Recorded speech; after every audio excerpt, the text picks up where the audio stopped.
Hello po, kumusta na po kayo dyan? Nandito po ako ngayon sa Dayan's Resort Splashers at kasama ko ngayon ang kanilang coach, si Coach Cancan Basiri. Kamusta na po kayo, sir? Okay naman. At, I'm happy to back here as a coach and not a player. Ayun. So, may dalawang tanong lang po ako sa iyo, sir. Ang first is, bilang coach, ang experience ninyo through regional and national level po, madami na po kayong mga experience talaga from different many teams na talaga or different players mismo. So, makikita po ninyo na malaki po ba ang contribution mabibigay ang mga players mo when it comes to playmaking or when it comes to scenarios, especially kapag sa game kasi iba-iba yan Yeah, from time to time. Does the players being veteran or mga veterano na kasi mga players niyo, does it help find a way to answer towards the scenarios? Basically, simple lang naman yung ituturo natin sa kanila. So most probably makaka-catch up din nila kasi may mga players naman na nakasama ko dati sa varsity. Medyo simple idea lang para at least hindi ba sira sa loob ng court. At least may idea sila na saan sila pupunta, saan yung concept ng bola, kung saan pupunta, dapat nandun sila. Mga ganun lang. Kaya naman, for sure kaya. Sabagay, sina Jim Alfaro, sina Surigao, nandiyan naman. Opo. So, ang ikalawang question po natin. Alam po ba ninyo sino-sino mga yung ibang teams po sa Wednesday League? As of now, ang kilala ko lang ata na kalaban si Coach AA lang. Siya lang. Okay. Yung ibang coach, di ko kabisado. So, yung teams po natin is yung 7 Sig Mohawks. Yun na po yung sinabi niyo Coach si AA. Coach AA.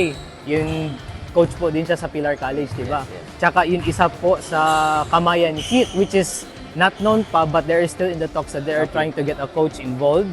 And as for the Joan's Pharma Force, it's none other than Sir Coach Toto.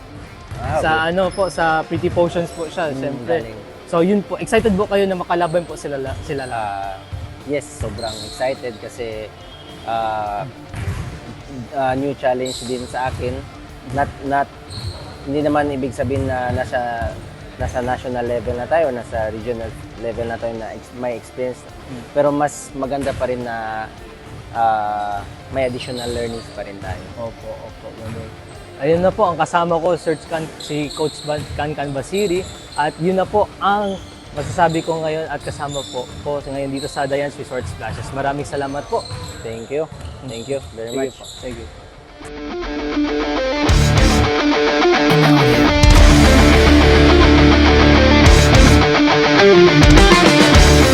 Hello dyan, kumusta po kayo guys? Kami po ngayon nandito kasama po mga dalawang players sa Dayan's Resort Splashers, si J. Lau tsaka si Sir Boss San Juan.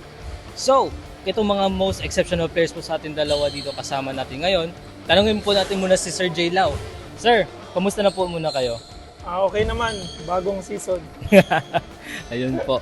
So, ang tanong ko po sa inyo, bilang usual nakikita po namin kayo naglaro ng point guard most of the games of the Wednesday League, no? So, what do most point guard players will have to think about during games? Siguro as a point guard, dapat ma-involve natin yung mga teammates natin, make sure na makuha nila mga touches nila. Saka siguro yung game plan ng team dapat ma-execute natin. As a point guard, dapat ikaw yung tutulong sa team para ma-execute yung mga plays, offense, defensively. Saka siguro yung tempo ng game dapat ikaw nagko-control. Ayun po, lahat mga point guard players po dyan nanonood. Take note po natin, ito po mga bagay na dapat kailangan isipin kapag point guard po. So, ito po sa inyo, sir po. Alam po namin na ikaw po isa sa mga exceptional 3-point shooters natin beyond the arc. Diretso-diretso tres, or pa nga 3-4-3. So, ang tanong ko po sa inyo, una, kamustahin muna? Kumusta po kayo, sir? Okay lang. New Year New Year, new me. Atat na. Atat na sa new season. Ayun. So, ang tanong ko po sa inyo, besides yung 3-point game po ninyo, ano pong mga other skills yung pinaplan po ninyo to improve, especially today yung training camp po ninyo? Siyempre, kailangan natin improve dyan yung defense at saka yung mga passing natin para happy all, para hindi naman magreklamo yung mga bagong teammates ko, puro tira ng tira.